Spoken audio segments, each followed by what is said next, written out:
আমি এবার আমন্ত্রণ জানাবো আমাদের আজকের অনুষ্ঠানের প্রধান অতিথি, ডাক, টেলিযোগাযোগ ও তথ্য প্রযুক্তি মন্ত্রণালয়ের মাননীয় মন্ত্রী মোস্তফা জব্বার স্যারকে। স্যার আমাদের জন্য কিছু বলবেন স্যার। ধন্যবাদ। আসলে সত্যি সত্যি আমি বোঝাতে পারবো না যে আমার জন্য এই অনুষ্ঠানটা কতটা আনন্দের। আমি 2018 সালে যখন মন্ত্রীর দায়িত্ব গ্রহণ করি তখন অনেকগুলো বোঝা আমার মাথার উপরে ছিল। তার মধ্যে একটি বোঝা ছিল যাতে আমরা টাওয়ার শেয়ারিং এর এই লাইসেন্স পর্যায়ে যেতে পারি, এবং চ্যালেঞ্জটা ছিল যে এটাকে বাস্তবে প্রয়োগ করা আসলে সম্ভব হবে কিনা। আজকে এই অনুষ্ঠানের যারা উপস্থিত আছেন, আজিজ ভাই, আমাদের সচিব মহোদয়, বিটিআরসির ভাইস চেয়ারম্যান, বাংলা লিংকের সিইও এরিক অস, এবং আরো যারা আছেন বাংলা লিংক এবং সামিট কমিউনিকেশনের, তাদের প্রত্যেককে আমি কৃতজ্ঞতা প্রকাশ করার জন্য আসলে উপস্থিত হয়েছি। আমাদের জন্য আসলে এই বছরটা এবং সামনের বছরটা সারা জীবনের পাওনা, কারণ আমাদের জীবনে জাতির পিতা বঙ্গবন্ধু শেখ মুজিবুর রহমানের 100তম জন্মবার্ষিকী পালন করে যেতে পারবো, এটা কিন্তু যখন মুক্তিযুদ্ধ করতে গেছিলাম তখন ধারণাও করি নাই। আল্লাহর রহমতে সেই সুযোগ আমাদের কাছে এসছে।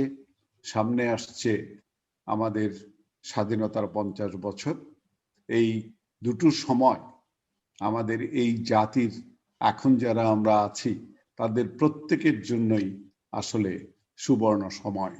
আমি প্রথমেই জাতির পিতা বঙ্গবন্ধু শেখ মুজিবুর রহমানকে শুধু তার 100তম জন্মবার্ষিকীর শুভেচ্ছা না, আমি এই শ্রদ্ধাটুকু জানাতে চাই একটু বাড়তি করে যে বাংলাদেশ, আমরা একসময় ডিজিটাল বাংলাদেশ ঘোষণা করে এখানে এসেছি, কিন্তু এই ডিজিটাল বাংলাদেশের বীজ বপনটা কিন্তু তার হাত ধরেই হয়েছে।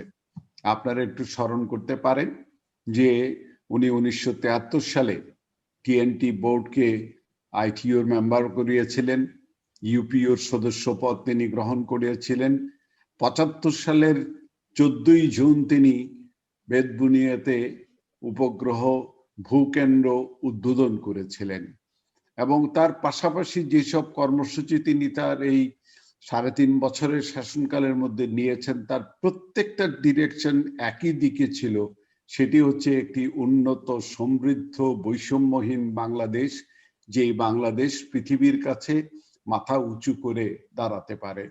আর আমাদের জন্য 72 সালটা এইরকম একটি ছিল যখন আমরা শুনেছিলাম মার্কিন পররাষ্ট্রমন্ত্রী হেনরি কিসিঞ্জার বাংলাদেশকে তলাহীন ঝুড়ির দেশ বলেছিলেন। তখন মনে মনে ইচ্ছে হচ্ছিল যদি পারতাম তাহলে বেটার একটা চর মারতে পারলে খুব খুশি হতাম। তবে আজিজ ভাই যে কথাটা বলেছেন, সেই চরটা কিন্তু মার্কিন যুক্তরাষ্ট্র খাচ্ছে, এখনই খাচ্ছে। এবং লাস্ট 2015 সালে বারাক ওবামা কেনিয়ায় গিয়ে বক্তৃতা দিয়ে যখন বলেছিল কেনিয়াবাসীদেরকে তোমরা বাংলাদেশকে অনুসরণ করো, তখন সত্যিকারের আমার কাছে মনে হয়েছে যাক, ইচ্ছাটা তাহলে পূরণ হলো এবং চটটা ঠিক মতো দেওয়া গেল।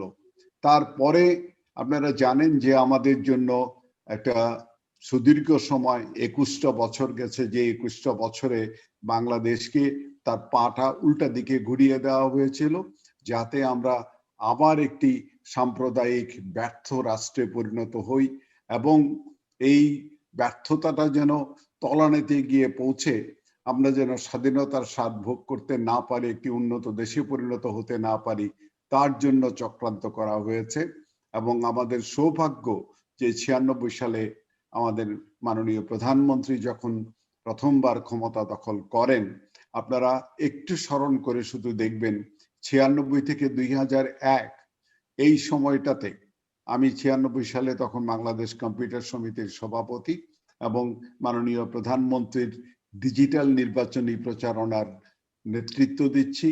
সেই সময় থেকে 2001 সালের ভিতরে আমি কেবল 2-3টা জিনিসের উল্লেখ করব, বাকিগুলো বলার জন্য অনেক সময় লাগবে।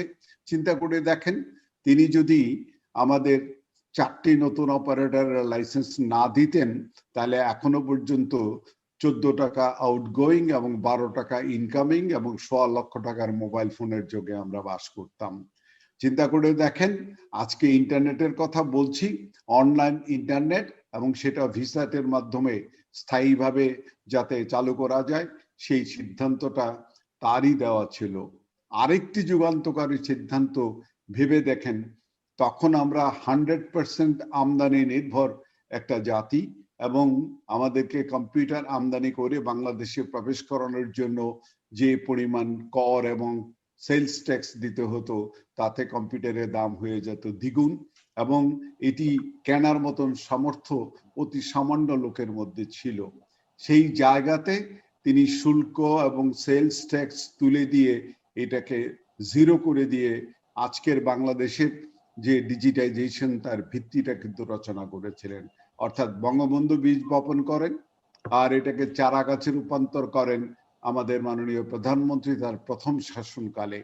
পরবর্তীকালে আমরা সবাই জানি 2008 সালে, আসলে 2008 সালে না, এই ঘোষণাটা হয়তো এসে যেত 2006 সালে।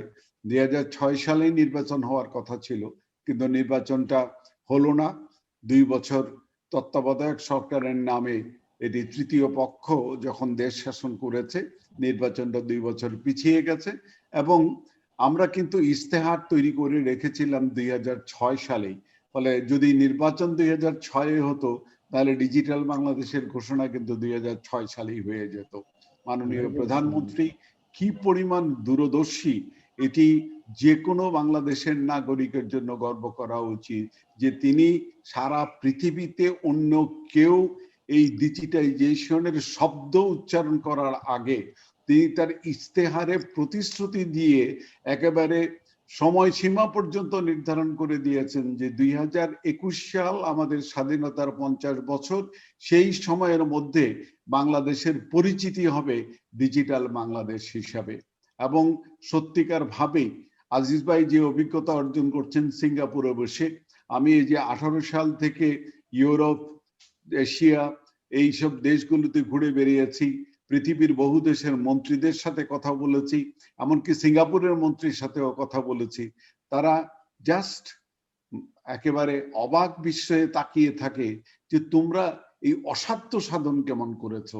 এই 18 সাল থেকে আমার এই 15 বছরে যে অভিজ্ঞতা, সেই অভিজ্ঞতা হচ্ছে এদেরকে বিস্মিত করার। এবং এখন যদি বাংলাদেশের দিকে তাকিয়ে দেখেন, তাহলে এই বাংলাদেশ থেকে শিক্ষা গ্রহণ করার জন্য প্রচুর পরিমাণ দেশ আগ্রহী হয়ে বসে আছে। আমাদের ছেলেপেলেরা 80টা দেশে সফটওয়্যার রপ্তানি করে। আমরা বাংলাদেশ থেকে মোবাইল ফোন আমেরিকান ব্র্যান্ড বানাইয়া বাংলাদেশ থেকে রপ্তানি করি। আমাদের বাংলাদেশে আমরা আইওটি ডিভাইসেস তৈরি করে সৌদি আরবে রপ্তানি করি। আমাদের ল্যাপটপ কম্পিউটার নেপাল, নাইজেরিয়া এইসব দেশে রপ্তানি হয়। আমাদের 80টি দেশের সফটওয়্যার এবং সেবা রীতিমতো সবাইকে তাক লাগিয়ে দেওয়ার মতন। এবং এখন বাংলাদেশে আমরা যেটা দেখেছি, আমার সুব্রত বাবু এখানে আছেন বিটিআরসি, আমরা কিছুদিন আগে বাংলাদেশের আমাদের একটি সফটওয়্যারের জন্য আমরা টেন্ডার করেছিলাম, ইন্টারন্যাশনাল স্ট্যান্ডার্ড।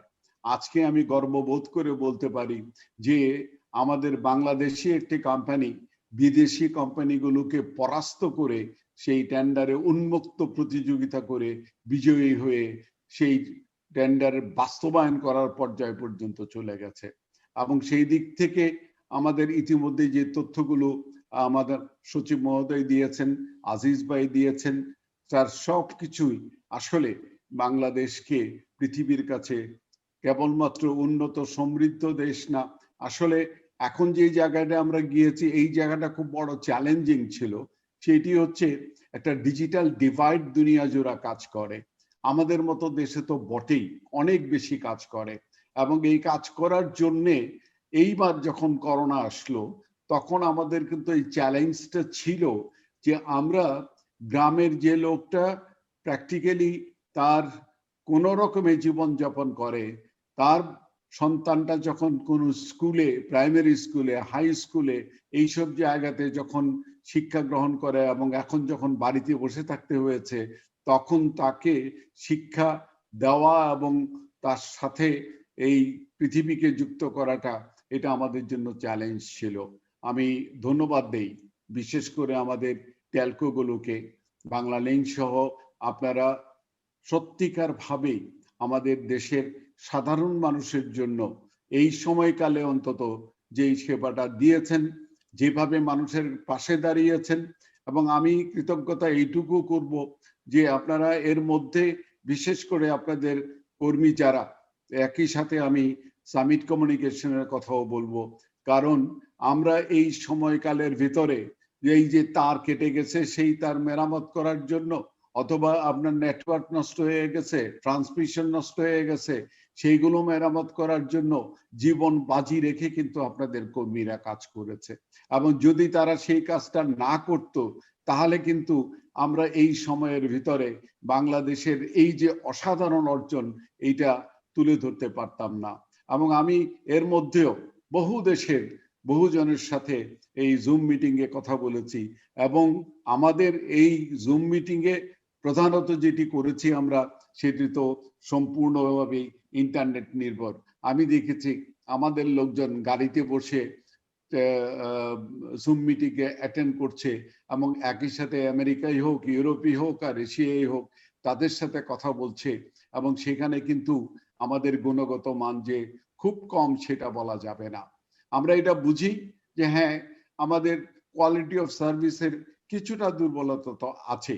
কিছুটা দুর্বলতা থাকাটা একেবারে অস্বাভাবিক না। তার কারণটা হচ্ছে যেটি আজিজ ভাই বলেছেন, এটা সাংঘাতিকভাবে ইনভেস্টমেন্ট ওরিয়েন্টেড ইন্ডাস্ট্রি, এবং এর ইনফ্রাস্ট্রাকচার গড়ে তোলাটা জাস্ট মুখের কথা না, বললাম এবং জাস্ট গড়ে উঠলো সেই কাণ্ডটা কিন্তু ঘটার বিষয় না।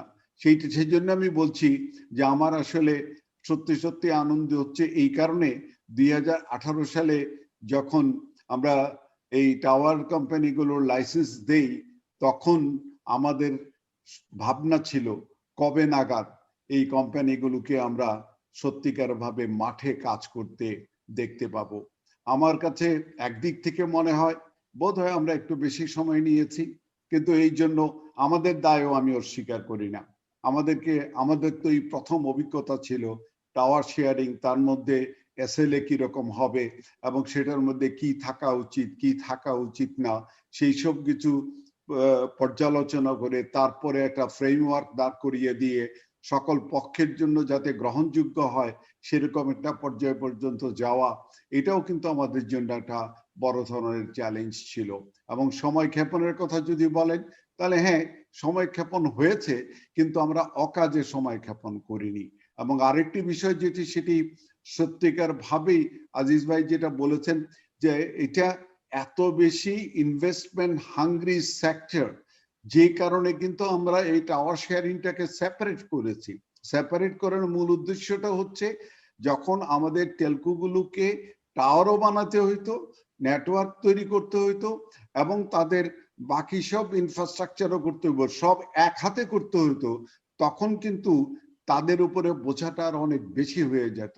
এবং একই সাথে যে বিষয়টা দেখা দিত যে আমাদের টাওয়ারের পর টাওয়ার, একই বিল্ডিং এ আমার 4টা অপারেটরের হয়তো 4টা টাওয়ার তৈরি করতে হয়েছে। আমরা এই টাওয়ার শেয়ারিংটা এই জন্য করেছি যে আজকে একটি টাওয়ারের উপর দিয়ে আমার 4টি-5টি অপারেটর তাদের সেবা দিতে পারবে।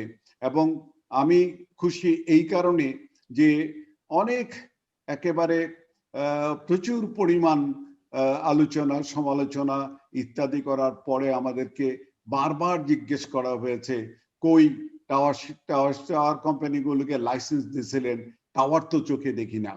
এবং আমাদেরকে তখন একটু তো বলতেই হয়েছে ভাই আমরা একটু গুছিয়ে নিচ্ছি তারপরে। এবং আজকে এই অনুষ্ঠানের মধ্য দিয়ে আমার এই 18 সালের যে স্বপ্নটা ছিল যে আমরা একদিন দেখব আমাদের টাওয়ার কোম্পানিগুলো টাওয়ার বানিয়ে দিচ্ছে এবং আমাদের টেলকোগুলো সেই টাওয়ার ব্যবহার করছে, এবং এটার ফলাফলে আজকের যে যাত্রাটা শুরু হয়েছে এটির সবচেয়ে বড় যে প্রভাবটা পড়বে সেটি হচ্ছে বাংলাদেশের সর্বত্র নেটওয়ার্ক সম্প্রসারণের জন্য এই টাওয়ারগুলো সবচেয়ে বড় ভূমিকা পালন করবে এবং সামিট এই রাস্তাটা দেখিয়েছে। এটার জন্য আমি সামিটকে ধন্যবাদ দিতে চাই। সামিটের সাথে অবশ্য আমাদের সম্পর্কটা একেবারে আষ্টে পৃষ্ঠে জড়িয়ে আছে। সামিট আমাদের হাইটেক পার্কের সাথে যুক্ত, সামিট আমাদের বাকি এনটিটিএন এর সাথে যুক্ত, আমাদের এই টাওয়ারের সাথে যুক্ত। সামিটের সাথে আমরা কিসে যুক্ত না সেটাই হচ্ছে বড় প্রশ্ন। সুতরাং সামিটকে অনেক অনেক ধন্যবাদ যে আমাদের এই টেলিকম ইনফ্রাস্ট্রাকচার গড়ে তোলার জন্য সামিট এবং আজিজ ভাই আপনার বাহিনী অসাধারণ দক্ষতার সাথে কাজ করছে বলেই কিন্তু আমরা এই সময়টা এত সুন্দরভাবে অতিক্রম করতে পারছি। আপনি যেটা বলছেন, আরিফ কিন্তু বসে থাকে নাই, আপনার বদলে আরিফ কিন্তু ঠিকই আমারে ধরছে। এবং আপনি যে বিষয়টা বলেছেন এই বিষয়টি, আমাদের যে সমস্যাটা হচ্ছে সেটা হচ্ছে আমাদের নিজের ক্ষমতার মধ্যে যদি আপনার এই ফিজ কমানো, ফিজ ধার্য করা অথবা অন্যান্য বিষয়গুলো নির্ধারণ করার ব্যবস্থা থাকতো, তাহলে কিন্তু আমরা অনেক বেশি সহানুভূতিশীল অবস্থাতে থাকতে পারতাম। তার কারণটা হচ্ছে আমি আপনার কষ্টটা যতটা বুঝি, আমি আমার অর্থ মন্ত্রণালয় পর্যন্ত এই কষ্টটা নিয়ে যেতে পারি না। তো নিয়ে যদি যেতে না পারি, তখন আমার আবেদন অর্থ মন্ত্রণালয়ে যাওয়ার পরে ওইখান থেকে আবার অর্থ মন্ত্রণালয় দেখে আমার রাজস্ব কমে যাচ্ছে, আমার রাজস্ব নিয়ে হচ্ছে। তারপরও আমি আজিজ ভাই আপনাকে আশ্বস্ত করছি, আমাদের দিক থেকে চেষ্টা অব্যাহত আছে। আমি জানি যে ইয়েস, কাজকর্ম শুরু করার আগেই অনেক বেশি ইনভেস্টমেন্ট, লাইসেন্স ফিজ এগুলাতে যদি দিতে হয়, তাহলে অবশ্যই এটা একটা বাড়তি বোঝা হিসেবে কাজ করে। আপনার যখন মাথা খালি রেখে কাজ করার কথা, তখন 28 কেজি চাপাইয়া দেওয়া তো অবশ্যই আমি মনে করি যে এটা আপনার উপরে বাড়তি বোঝা হিসেবে কাজ করেছে। এবং এটা হওয়া উচিত ছিল যে আমরা আপনাকে যখন চলমান দেখতাম, আপনি যখন উপার্জন করা শুরু করতেন, তখন যদি আপনারা বলতাম যে ভাই একটা 2টা পয়সা বেশিও দেন, সেটা সবচেয়ে যুক্তিসঙ্গত কাজ হতো। আমরা এটা বুঝি। আমি এইটুকু বলবো যে আপনারা নিশ্চিত থাকেন, আমাদের এই টেলিকম সেক্টর কিন্তু আরেকটা বিষয়ে আমি গর্ববোধ করি। আপনার শুধুমাত্র টাওয়ার কোম্পানি গুলো নয়, আমাদের টেলকো গুলো বাংলাদেশ সরকারকে আমাদের তুলনায় বিপুল পরিমাণ রাজস্ব প্রদান করে থাকে। আমাদের এই খাতের প্রত্যেকটি প্রতিষ্ঠান সেই পরিমাণ অবদান রাখে। এবং একই সাথে সবচেয়ে বড় যে কাজটা করে, সেই কাজটা হচ্ছে আমাদের এই যে টেলিকমিউনিকেশন, আমি এটাকে ডিজিটাল কানেক্টিভিটি বলি, এই ডিজিটাল কানেক্টিভিটি কিন্তু দেশের প্রবৃদ্ধির জন্য সবচেয়ে বড় ভূমিকা পালন করে থাকে। এটা অনেকেই উপলব্ধি করতে পারে না।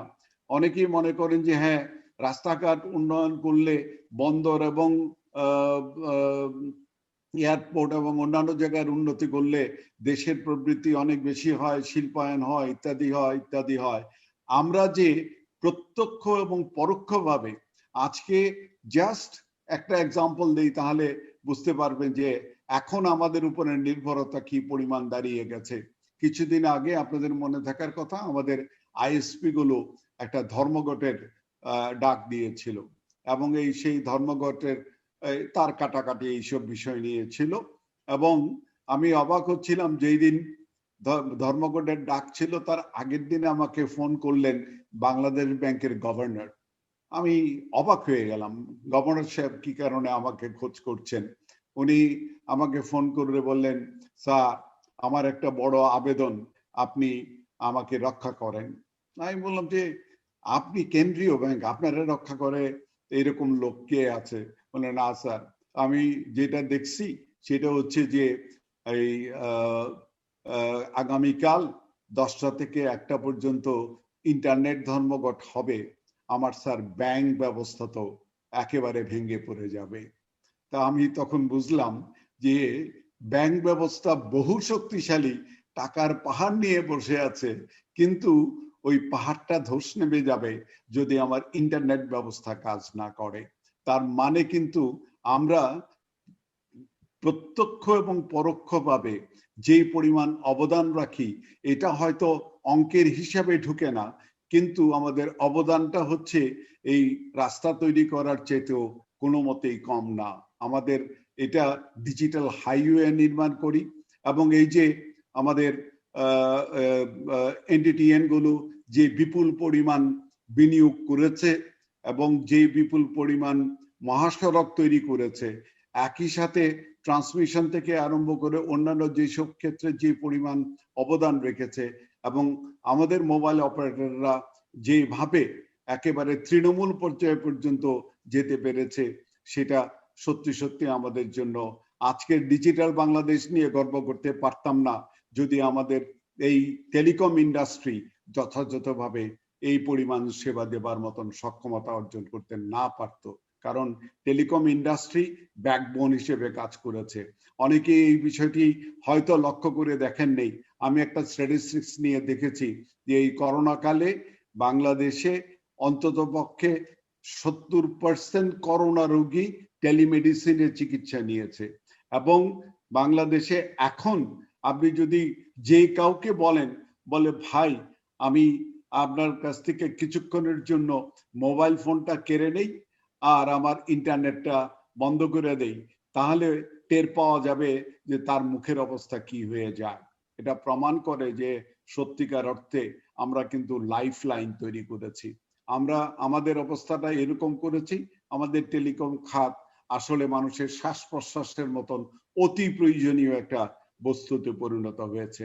এবং সেই কারণে আমি মনে করি যে আজকের দিনটা আমাদের জন্য, টেলিকম ইন্ডাস্ট্রির জন্য স্মরণীয় একটা দিন।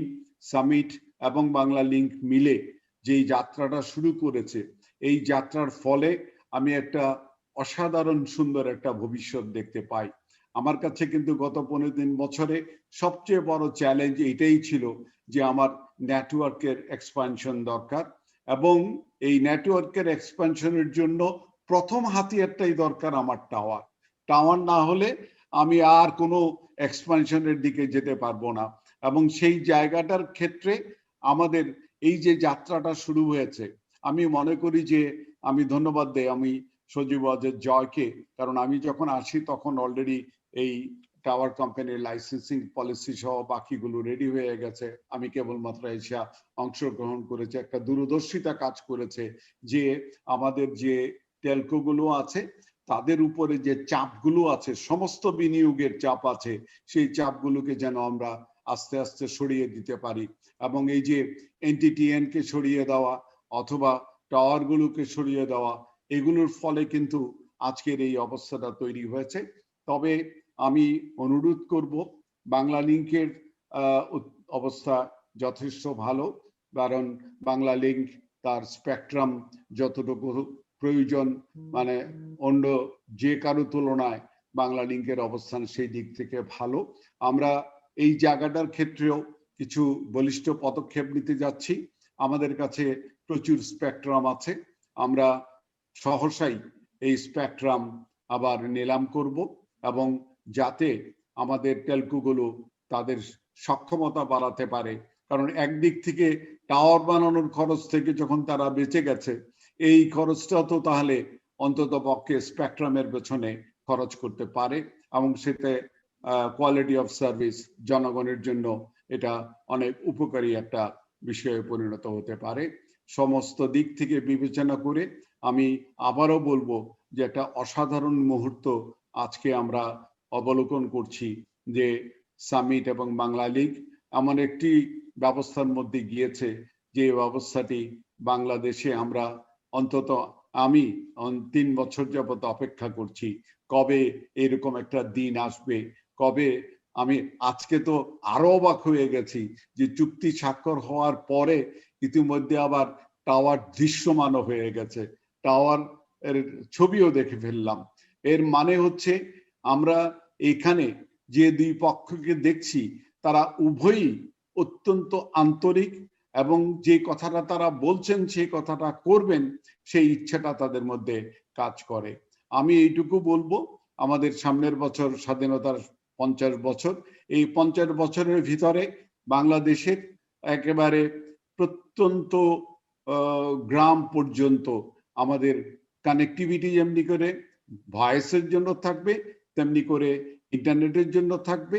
এবং ইতিমধ্যেই উল্লেখ করেছেন আজিজ ভাই যে ইনফো সরকার 2, বাংলা গভ 2, ইনফো সরকার 3, তার মাধ্যমে যেরকম কানেক্টিভিটি তৈরি হয়েছে, আমরা কিন্তু আমাদের এই টেলিকম ডিভিশন থেকে আমাদের SOF ফান্ড ব্যবহার করে আরো 617টা ইউনিয়নে কানেক্টিভিটি পৌঁছানোর ব্যবস্থা করছি। 40টা দ্বীপ অঞ্চলে কানেক্টিভিটি পৌঁছানোর জন্য আমরা বঙ্গবন্ধু স্যাটেলাইটকে ইউজ করছি। একই সাথে আমরা হাওর, চর এবং দ্বীপ অঞ্চল এইসব জায়গাগুলোতেও আমরা নেটওয়ার্ক সম্প্রসারণের কাজগুলো করেছি। অর্থাৎ আমরা যে কথাটা মাননীয় প্রধানমন্ত্রী 2008 সালে ঘোষণা করেছিলেন যে 2021 সালে বাংলাদেশ ডিজিটাল বাংলাদেশ হিসেবে পরিচিত হবে, আমরা কিন্তু সারা পৃথিবীর কাছে ইতিমধ্যেই ডিজিটাল বাংলাদেশ হিসেবে পরিচিত হয়ে গেছি। আমাদের এই পরিচিতিটাকে আরো একটু পাকাপোক্ত ইনশাল্লাহ 2021 সালে আমরা করতে সক্ষম হব। আমি এটা বিশ্বাস করি 21 সালের পরে আমাদের এই ডিজিটাল হাইওয়েতে আসলে খানাখন্দক বলতে কিছু থাকবে না, গর্ত বলতে কিছু থাকবে না। আমরা সমস্ত কিছুকে সঠিকভাবে উপস্থাপন করতে পারবো। এবং আমাদের বিশেষ করে আমাদের যারা পার্টনার, এখানে আমার 2 পার্টনার আছেন, আরো যারা পার্টনার আছেন, সবাই মিলে আমরা এমন একটি ব্যবস্থার মধ্যে থাকবো যাতে বাংলাদেশের প্রত্যেকটি মানুষ গর্ব করে বলতে পারে যে হ্যাঁ, পৃথিবীর যে কোনো দেশের সাথে টেলিকমিউনিকেশনে বাংলাদেশ এক চুল পিছিয়ে নেই। আমি আবারও ধন্যবাদ দিতে চাই বাংলা লিংক এবং সামিটকে, এবং আমাদের আসলে একেবারে অন্তর থেকে বলছি, আমি কেবল মন্ত্রী হিসেবে না, আমি এই খাতে 33 বছর যাবৎ কাজ করি এবং এই কাজ করার প্রেক্ষিত থেকে আমি আপনাদেরকে বলবো, আপনাদের কাছে কিন্তু আমাদের প্রত্যাশাও অনেক এবং আপনারা সেই অনুপাতে পারফর্ম করছেন।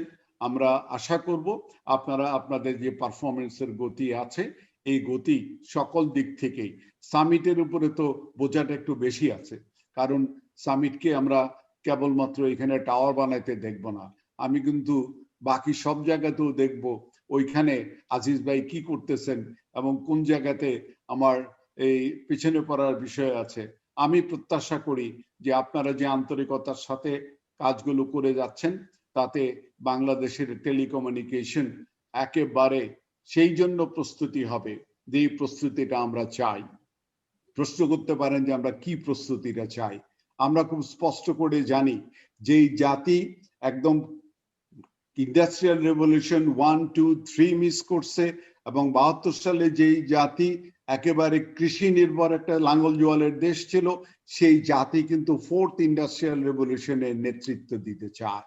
এবং যদি বলি আমার এই 4th ইন্ডাস্ট্রিয়াল রেভলিউশনের মহাসড়কের নাম কি, আমার সামনে এই যে বাংলা লিংক আর সামিট আছেন, আপনারাই কিন্তু এই মহাসড়ক তৈরি করার কারিগর, এবং আপনাদের উপর দিয়েই ভবিষ্যতের যত শিল্প কল কারখানা তার সমস্ত কিছু কিন্তু গড়ে উঠবে।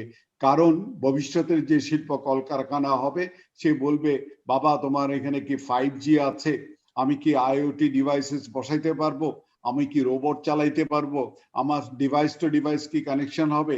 এবং আমি মনে করি যে আজকে এই টাওয়ার গড়ে তোলার যে মানে শুভ সূচনাটা হলো, সেইটার ফলে আমরা এই প্রশ্নের সঠিক জবাব দিতে পারবো। আসো বাংলাদেশে, পৃথিবীর উন্নত দেশের যে সুযোগ আছে সেই সুযোগ তুমি বাংলাদেশেও পাবে। আমি আবারও ধন্যবাদ দিতে চাই, কৃতজ্ঞতা প্রকাশ করতে চাই, এবং আমি প্রত্যাশা করব এটি সূচনা মাত্র। সামিট বাংলা লিংকের সাথে যে রকম যাত্রা করেছে, আমি আশা করছি যে এটি আরো অনেক বড় হবে এবং অনেক বেশি সম্প্রসারিত হবে। আমার টেলকোগুলো আশা করি বাংলা লিংকের পথ ধরে এটি অনুভব করবে যে তার কাজ আসলে টাওয়ার বানানো না, টাওয়ার বানানোর কাজ আজিজ ভাইয়ের। অতএব এরিক আজিজ ভাইয়ের উপরে দায়িত্ব দিয়ে শান্তিতে ঘুমাইতে পারবে যে আমি আমার এক্সপানশনটা করতে পারবো, সামিটের উপর নির্ভর করবে। That's a good example. And thank you Eric, thank you very much, thank you Banglalink. I think this is an excellent example that you have set by signing an agreement with Summit, And on behalf of the Post and Telecom Division, I congratulate you for breaking the ice. I really made it. This is breaking the ice, and this will continue, I believe, till really we develop as a very large highway for the digital industries, digital age, and it will be the digital connectivity which will actually lead us to the fourth industrial revolution. Thank you very much. ধন্যবাদ আপনাদের সবাইকে। জয় বাংলা, জয় বঙ্গবন্ধু।